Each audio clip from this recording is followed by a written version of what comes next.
Okay, hello and welcome to another episode of Hiring and Inspiring. Today's guest is Russell Webb. Russell is a recent-ish connection of mine on LinkedIn. He's a business owner, a former recruiter, former works for a number of recruitment companies, a fellow expat living on Australia. And like I said, a recent connection of mine on LinkedIn that I have connected with recently and interested in what he's been doing most recently with launching a new venture. So, going to be hearing all about that and also an opportunity for Russ to reflect a little bit on his career to date and share.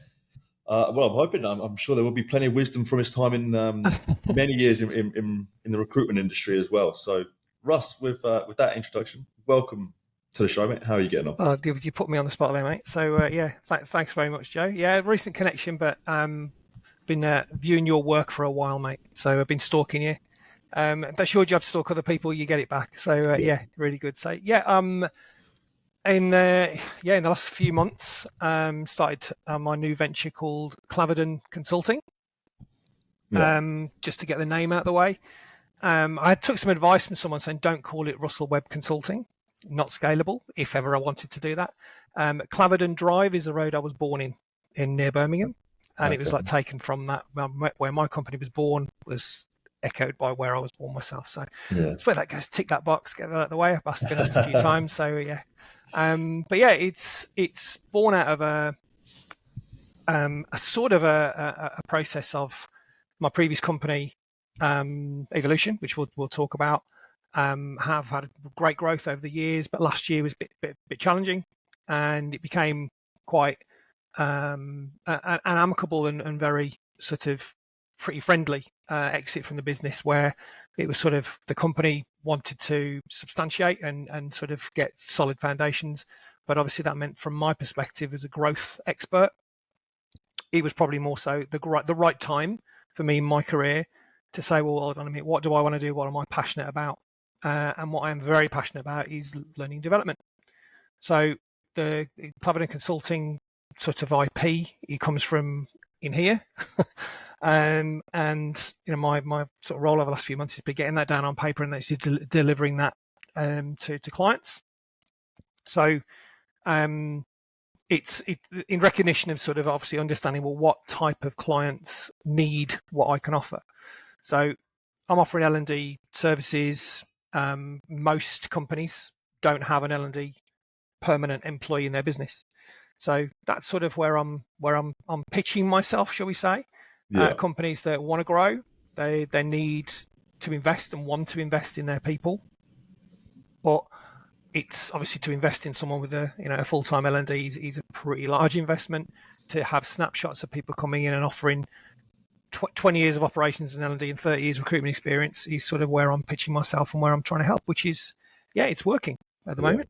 So yeah, it's all I'm enjoying it. Yeah, I mean, that was actually, my first sort of first Mm. question. A few months in, how is it all going? How are you finding it? Um, yeah, I've got to admit, after leaving my previous company at the end of last year, I prioritised my family for a few weeks. I think it was when you're going from being a permanent employee to running your own business, normally the scenario is you're setting yourself and ready to go. I didn't do that. I decided, right, I wanted to. Um, I've got a 10-year-old and a 6-year-old who were off school. I've got my in-laws that had come over from South Africa, and it was like, you know what? Starting a business in December and January is not probably a good idea in Australia. So I decided, right, let's not try and do something. Um, and I just prioritized that, which, you know what, it was the best decision I made because I was able to just switch off. And actually, Yeah, as I came to sort of mid-January, my batteries were fully charged, and it was a case of the excitement of actually starting my own adventure that at that point was easier to handle. So I started things off in the beginning of February, really. 1st of February, I opened my laptop and go, right, then how do I start this? yeah, Um, but I must admit, I'm a naturally an optimist, and the first 4 to 6 weeks were a struggle. I'm going to be perfectly honest. I didn't expect people to come knocking down my door. It's not. I'm not this famous recruiter that's going to change people's lives, etc. But on certain days, I have to admit, it was a little disheartening to put in a lot of time and effort in trying to contact people and then getting virtually nothing back. So I then took a different tack, really.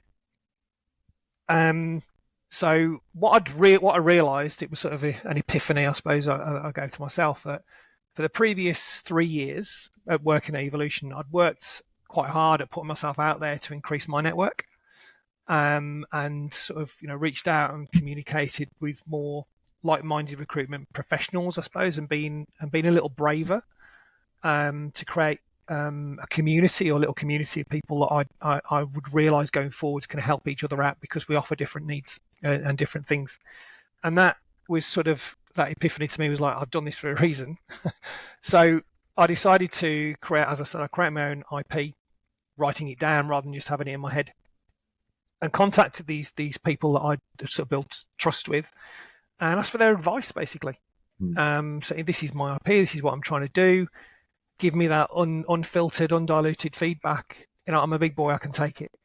And what happened was, a great thing that happened was basically they helped me out by going, give me the feedback, tweaking here and there, which is all important, but then openly just said, you need to talk to this person, you need to talk to this business owner. That person might offer you a little bit more guidance, or that person definitely needs what you're offering. And that was amazing. It was amazing change. So the first few months were all emotions intact, but I'm sort of 2.5, 3 months into the company now, and I'm good where I'm at, if that makes sense. Yeah, it's amazing how like asking for help, for some reason, isn't the first thing a lot of people do. You just sort of think you can do it all yourself half the time. Absolutely. But you need to lean on people around you, so much more than I think a lot of people, do, because you just tend to shoulder all the burden. You've probably gone up, this is my business, let me do it. And then initially, but that was a quick from a technical perspective. I think it was very much, hold on, I don't know how to put up a website. I don't know how to, just from an IT perspective. It was, how do I get that sorted? It was having to working for permanent companies for all of my career. You, as we all know, right? You turn up on the first day and there's your state workstation, be it laptop or PC. Here's everything in place, and you turn on your computer and there's your email address, and it's like, well, how does this all happen? And so it was that was something I had to get my head around very, very quickly. But then also, what I did appreciate, and I think I made a quick post on this, you then begin to realise the support that you have had and the individuals within that. And I very much reached out and thanked a lot of people for helping me out. It's actually, you think of what you need to do, and then you start to realise the intricacies of what you need to know, what you don't need to know. You just need expert help to get it set up. But I think what I also found is, like, don't buy the wrong things. Brilliant. Anyone, a new business gets set up, and all of a sudden your inbox gets absolutely hammered with all sorts of things that people are offering you, and it's just remembering to not just look into everything and just realise what you want. So, I was lucky enough to have a few mates who offered unconditional help, which I think is, that was really important, that they weren't doing it for a reason. They just wanted to help. Yeah. And got me through those initial teething problems that I think anyone who started a business day one. Yeah. People like John Burke. I don't know if you know John, but John, absolute legend. Yeah. I'm sure he won't mind me mentioning his name on this. But he just openly, I've become really good mates with John, and John just said, right, anything to do setting up your O365, lean on me. And I did. And you know what? He got it sorted. And I've got another mate in the UK, a guy called Joe Baskets, who's actually an IT consultant who in the ed tech space. And he just like website. He just like, what are you going to do with your website? I went, no idea. So a few late nights getting that set up. But it's something, the website itself isn't anything that I believe will help me bring business in, but it's something where I think people need a reference point. Yeah. And that's intended what it is. So I've it's been that recognition of other people that unconditionally will help you, as you say, if you if you just put your hand out and Yeah. ask for a bit of help. It's really good. And you have touched upon it a little bit. What was the actual reason for you sort of thinking, right, I'm going to do my own thing now, rather than I'm going to join another company, kind of do similar to what I was doing? Because that's sort Um, of entrepreneurial mindset is something I'm interested in. Like, what makes someone go, right, now it's time for me to do my own thing? I think it was the recognition that, as I expanded my network and I learned more about other companies, and you know, not to be definitive in these numbers, but your 5-man band through to your 15-man band, or you know, people with that amount of consultants with a little bit of back office. Very rarely did I see companies that had an L&D person. Yeah, I think it falls onto the leaders of the business. It falls onto the owners of the business, and sometimes they aren't the right person to do that. And quite a lot of people I know recognise that straight away. You want to teach them the way you want them to do recruitment, but sometimes they just don't have the time. They have the complete will and they have the skill, but finding the time is a difficult thing when there's the business as usual, shall we say, has to get in the way.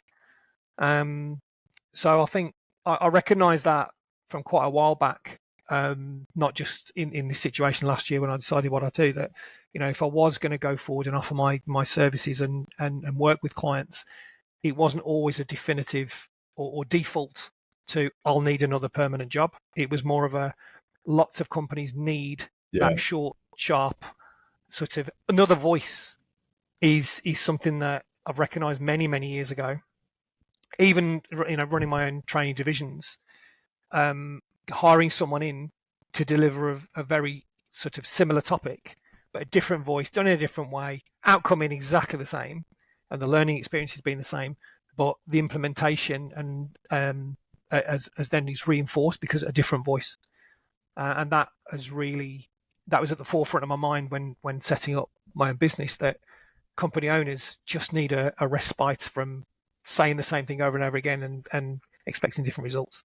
So the So I idea was think born a long time ago, in a way, and it's sort of I think yeah, bubbled I away. think the recognition of what was required in the industry was born a long time ago. Yeah, Definitely, yeah, whether it was at that time when I started thinking about it, was whether it was going to be me doing that, perhaps not. But as I was coming to the end of my tenure with Evolution, it was a very natural thing for me to think that I'm quite passionate about helping people become better at the job. That's what I've been doing for 20 years. So how many different people could I help? Working from one company, you have a limitation on that. Working for several companies, and dipping your toe in their pond for however many days per month or week yeah. is going to help and alleviate that pressure. As far as the most people in our industry want help to develop.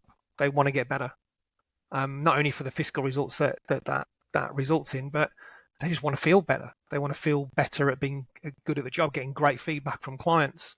Well, that's where I step in. That's where I could help. That's what I recognise more and more as setting up my own ideas. That's actually leads me nicely onto what I was about to ask you. You talk about helping, the people in this new role. How actually, specifically, are you helping companies in terms of the service offering you're giving, and any sort of, I know it's only been a few months, but sort of Yep. initial sort of success stories that you can share of, examples of businesses you have helped so far? Yep. I think what I recognised in setting up the business to go in with one pitch as such. I don't like the word, but one piece of IP that people are going to latch onto wasn't probably the right way to do it. It's more of, well, different companies want different things. So I love helping people with strategy, and a lot of businesses set up their strategy from day one, do really well, and then perhaps forget about it, and they don't reassess it because strategies need to be readjusted. They need to be agile. And so that's one thing that I enjoy doing. The other thing is leadership. Big hole in the industry. I think everyone can agree that as you get bigger, and you want to grow more, the growth points are incredibly important. Attracting external people into your business is difficult and expensive. So in insular sort of growth of people developing leadership skills is a way that people want to go, but not everyone wants to be a leader. Not everyone wants can be a leader. And the biggest issue for me I've seen is people don't want to be a leader because they don't want to fail. They don't want to. They haven't got the skills to be a leader yet. So one area what I enjoy working with companies is that area where people are the future leaders. I think it's a phrase been coined that today they're not a leader, but tomorrow they want to be, but they don't have the skills. So that's the area. But I think probably where I've had the most success in my career and what I'm definitely having the success now is consultants who need training, coaching, more coaching than training. But they're just literally needing that constant feedback. You know, the not just advice, but I am a natural coach. Whereas if someone makes a call, it's not you did this wrong, did that right. It's more of a what do you think? And 9 times out of 10, they get to the answer. If they get to the answer, then it gets embedded 10 times quicker. But that requires a lot of patience. And I found that people whose role as a leader is part of that role is L&D. That patience can be worn a little thin quite quickly. So I'm working with a company at the moment, a specific company where I say is my biggest success so far. Not sure if I mentioned their name, so I best not. But basically, someone who I got to know in my networking over the last couple of years, I've got to admire greatly. Runs a phenomenally lean company, but openly stated to me, and I think this was the biggest thing, that L&D was not his forte. He didn't really enjoy it. He didn't have a structure to it, but gave lots of people lots and lots of advice, and therefore he's still been very successful. So I'm currently engaged on a 2-day assignment, 2-day-a-week assignment, where all he wants me to do is just improve his people's structure and process. And then you look at the whole view of a 360 model. You've got to start somewhere. So you start with candidates traditionally, and then you build that into generation of opportunities, leads, if you like, and then through to converting into jobs, working jobs, etc. So that process is starting now, has been for a few weeks now.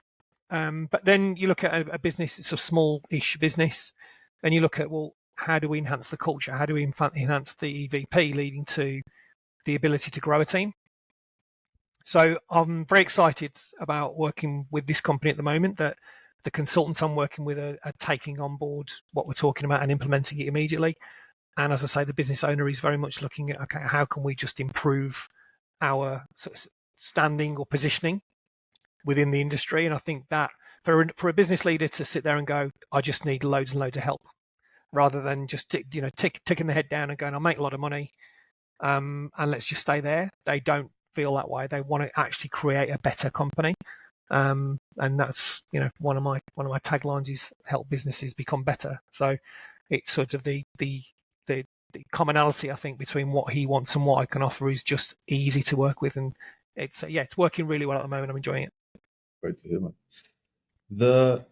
This isn't necessarily the way I expect this to go, but the leadership piece you mentioned, that was something I was going to ask you about. Just mainly because something I'm interested in, I guess. You talk about the leadership of the future leaders. When you're talking to those individuals, what is there like a common theme that you're helping those individuals out in terms of a roadblock that they're struggling with? I appreciate every maybe business and individual is different. Is there some sort of advice you are giving out to, or you would give out to, say, a leader that wants to, or a future leader that's looking to make that step up in their career? I think that the way I try and teach or educate people around leadership is there's lots and lots of facets to the job, and you're not going to be brilliant at any of them to begin with. It's just you've got to learn one piece at a time. And the major part of leadership is, as soon as you're in a leadership role, you are a role model. Now, that role model might not be the best shaped model. It might not look the way you want it to look in the early days, but you have no choice. That that person has a team leader title or a manager title or whatever it might be.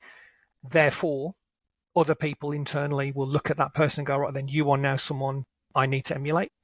So behaviorally, things potentially change. or are required to change. So it's just that, recognition or education of people. Those you are being scrutinized on a day-by-day basis now by other people that have never looked at you before. But now you have that title, it's that you've got to turn up in a different way. And I've used this analogy many times, that I believe leadership is just like being a parent. When you have new employees come into the business, they're like the newborn baby with bright eyes, and you knew they were coming. You knew it was going to happen. Every baby doesn't arrive by accident. And then it's just nurturing them. To coin a phrase, obviously they've got to want to change to be changed.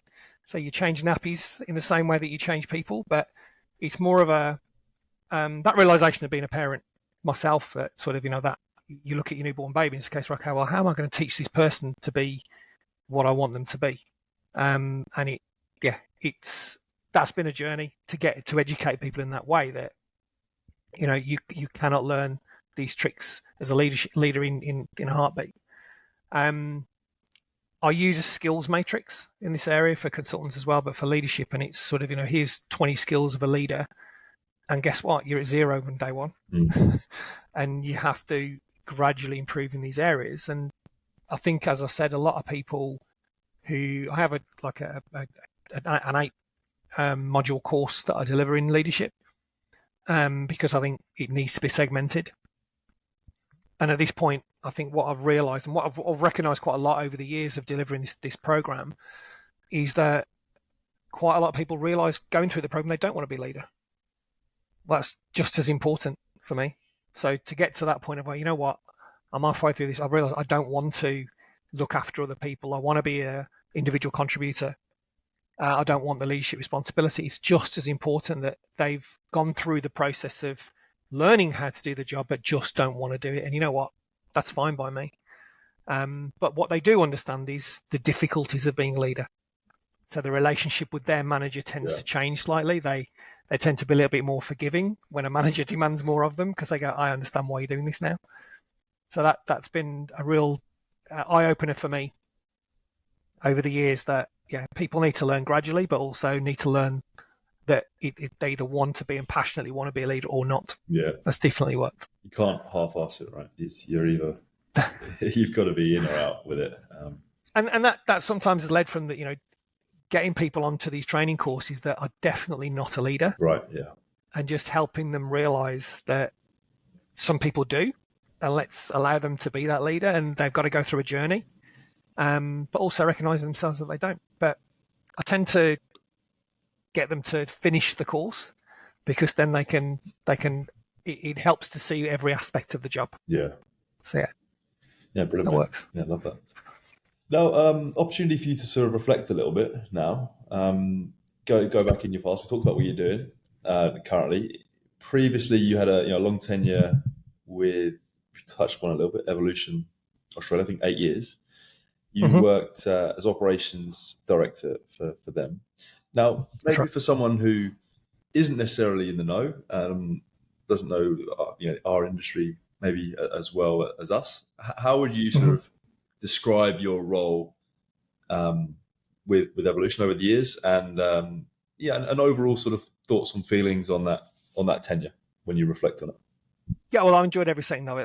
That goes without doubt. I've got a lot of admiration from everyone, from the business owners down to everyone I've worked with in Evolution Australia, and many people back in the UK as well, where I started my tenure with Evolution. I was there for 2.5 years first. So yeah, the role itself, I think, first of all, operations director or operations manager, one thing that's guaranteed is that every single operations director job description is different. Every single one. There's no one says, oh, if you're an operations director, you can take a job here, here, and here. I think there's many industries that do have that. It's a similar job, just in a different place, but not with an operations director. The manual is ever ongoing, what needs to be done. So I was in a similar role for my previous company to that, called Amoria Bond in Amsterdam, and when that was I was the 18th member of staff, and I helped grow that business to 150. So it was sort of, that role evolved a million times.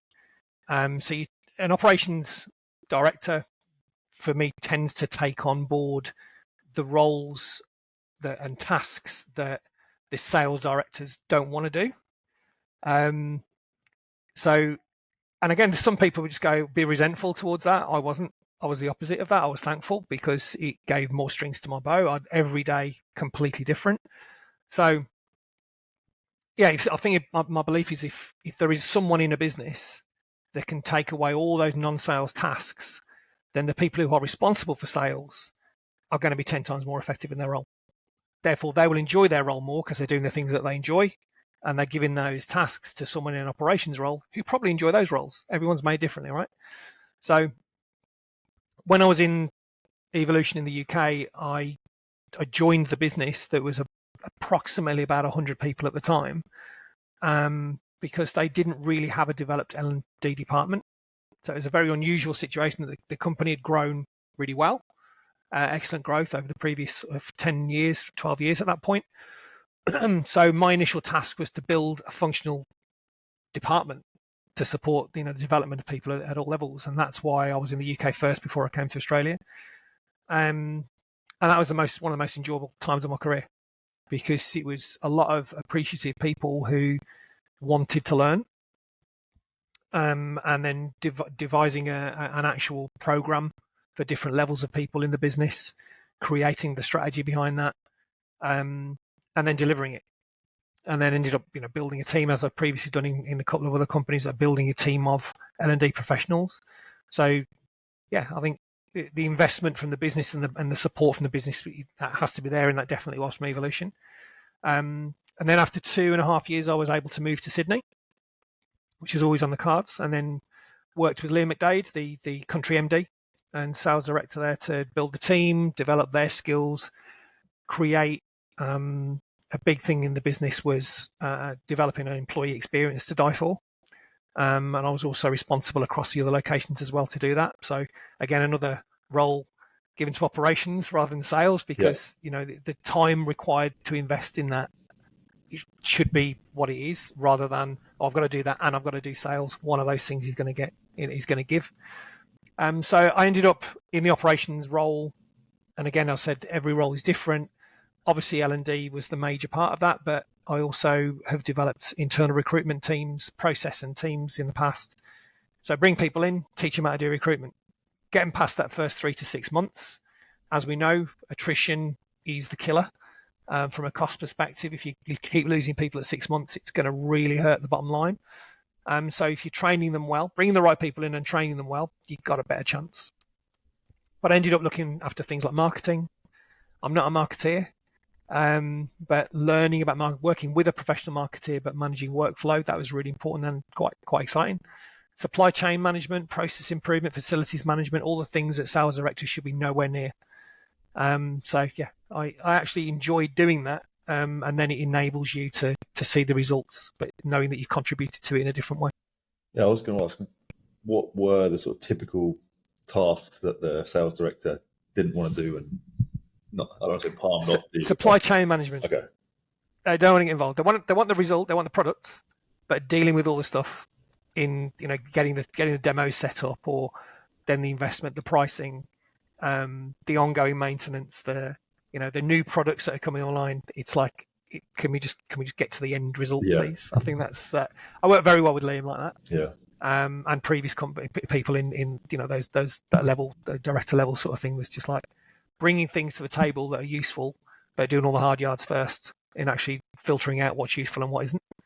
And supply chain management, people are trying to sell you things left, right, and center every single day, right? And that's okay. I'm doing the same thing now, so I can't really criticize that.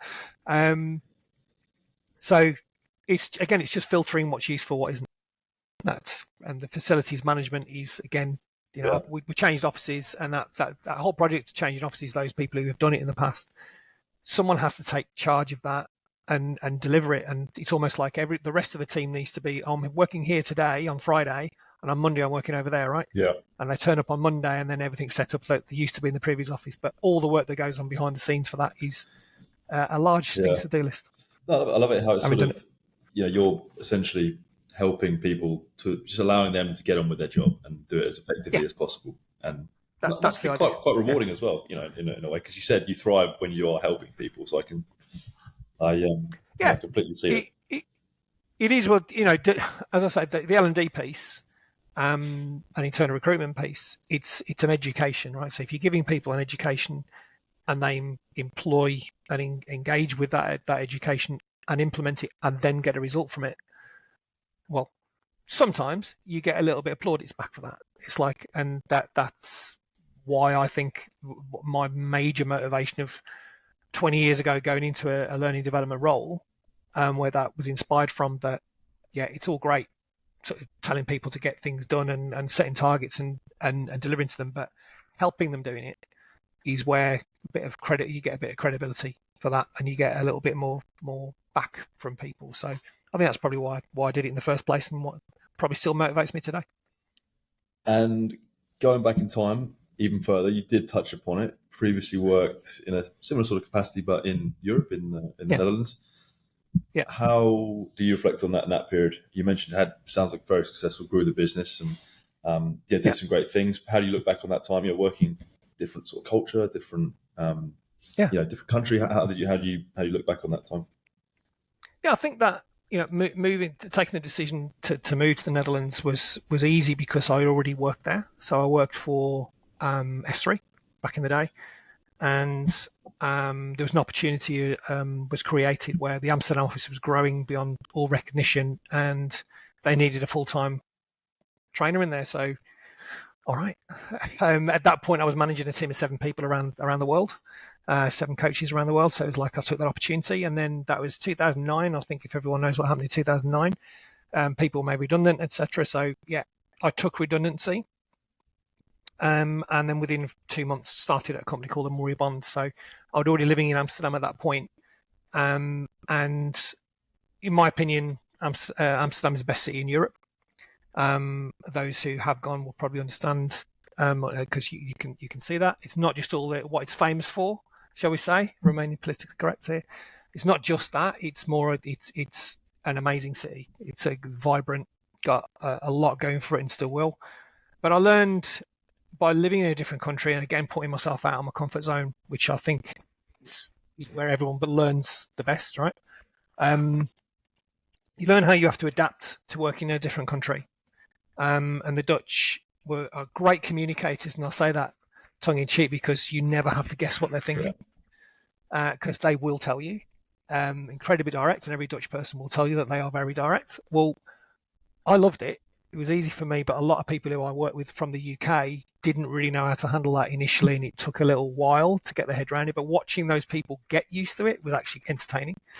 Um, so it felt a little bit uncomfortable to begin with, but I think I grew quite comfortable because I'd already worked yeah, there and had exposure to Dutch people beforehand. It was easy, and I think I also worked quite a lot in Germany, and a similar thing, that what I found with Dutch people and German people was they want a structured L&D program.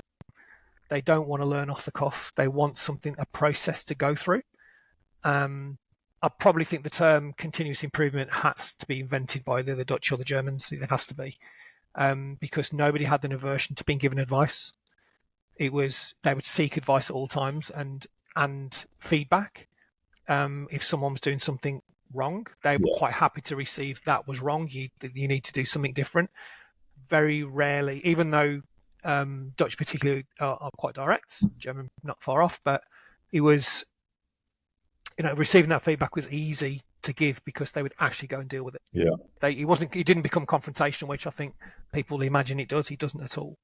But on that subject, I'm going to be involved in the APSCO Emerge conference on the 30th of May as one of the panelists for this subject called Lessons Learned from Overseas, along with Christine Wright from Bluefin and Tom Woods from Woods & Co.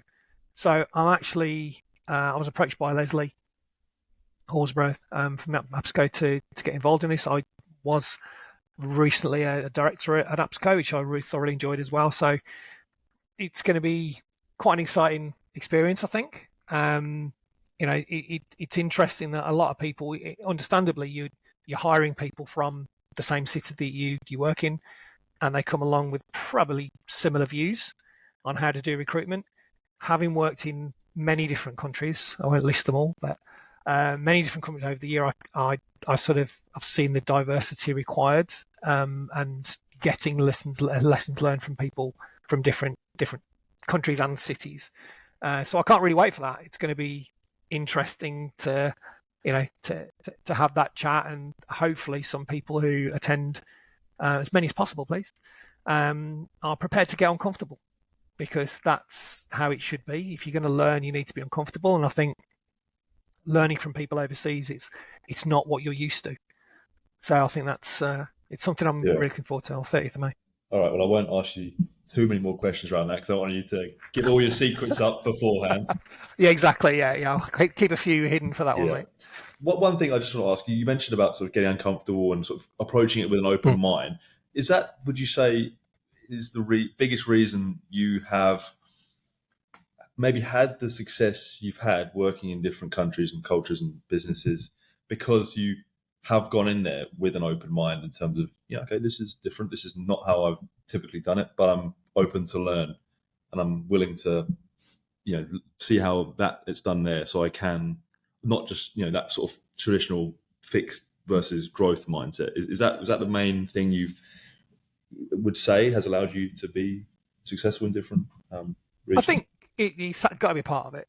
I think just a thirst for knowledge, right? So even though I've been responsible for 20 years as being the person to educate others, if I didn't have that similar mentality of educating myself, then I'm only going to stick with one set of rules, aren't I? So I think I've just always been eager to understand different concepts, different ways of doing the same thing. And my belief is there's never one way to do anything. There's several. It's not just two. It's several ways to do things.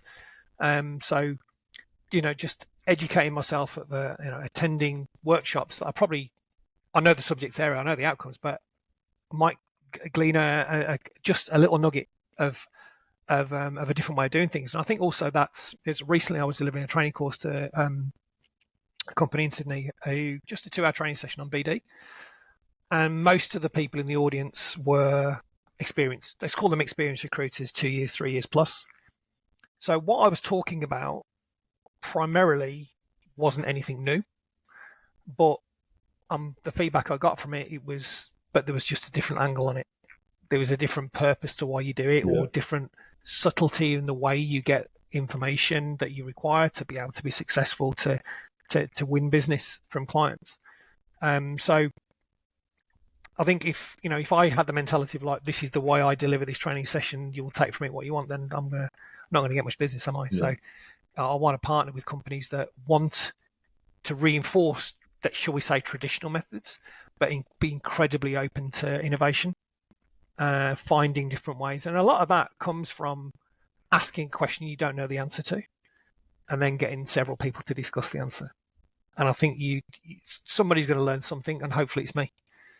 Because educating yourself and keeping your brain active in learning new things can only be healthy, right? Completely agree. It's that whole, you're never the finished article. However, seeing you get, I think someone said to me the other day, leaders are the students of leadership or something like that. You sort of, it's just that whole, there's always something you can learn. But once you think you're sort of finished, that's probably when an imminent fall is, a fall is probably imminent.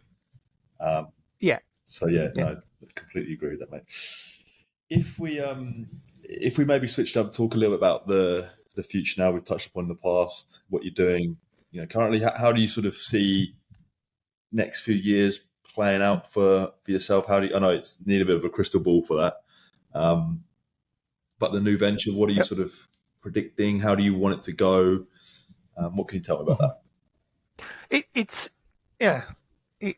Someone asked me a similar question the other day, and I'm not thinking about it too much.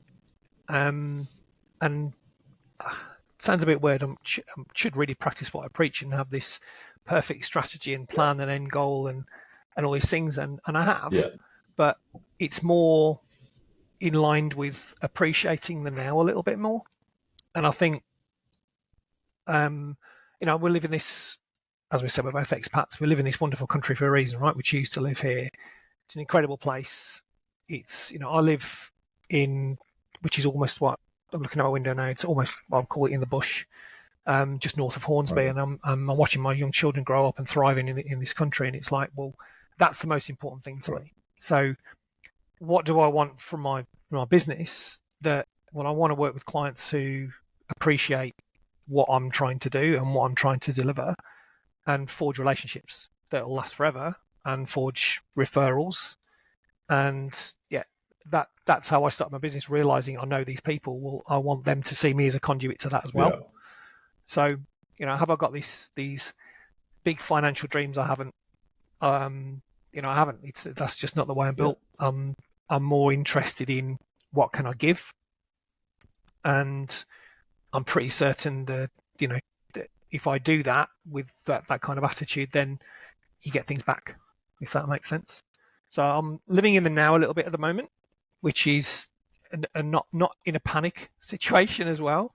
Luckily, I don't have to. I was probably 2 months ago, but not now. And it's more a case of just want to work with clients who actually want their Yeah. people to grow.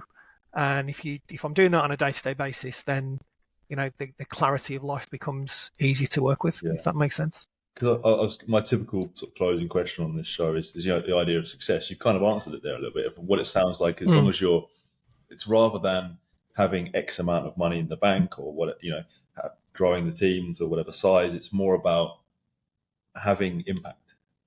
And if I'm Exactly. actually, if I'm here, and I don't want to get too philosophical, but like us, short time on this earth, if I'm actually here, the time I am here, if I'm helping some business that I actually care about that is doing, Yep. hopefully some good in the world, then that's my sort of purpose and that's success to me. Yep. And then combining that, I don't want to answer for you, but combining that with providing the life for your family, that's sort of why the whole why, I guess. Is that right? Would you say?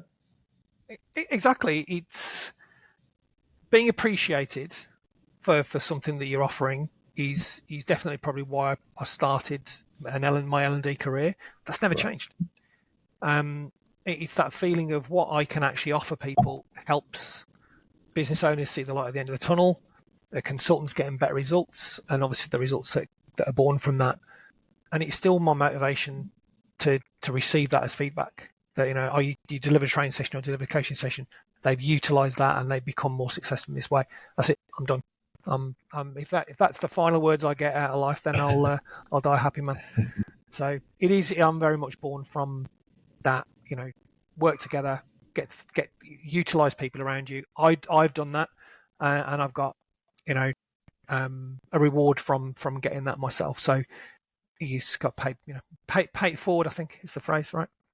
I think that's a really nice way to wrap this episode up, mate. I really Cool. like that. Thank you very much for for coming on today Cheers, Joe. and talking through all the great stuff you're doing. I think it's fantastic what you're doing. I think keep it up. I think it's onto no doubt it will have the success you're after, and also sharing your lessons learned from a long tenure in our industry. So appreciate Thanks, Joe. everything you shared, mate. And I wish you all the best. Thanks again. Appreciate it. Cheers, buddy.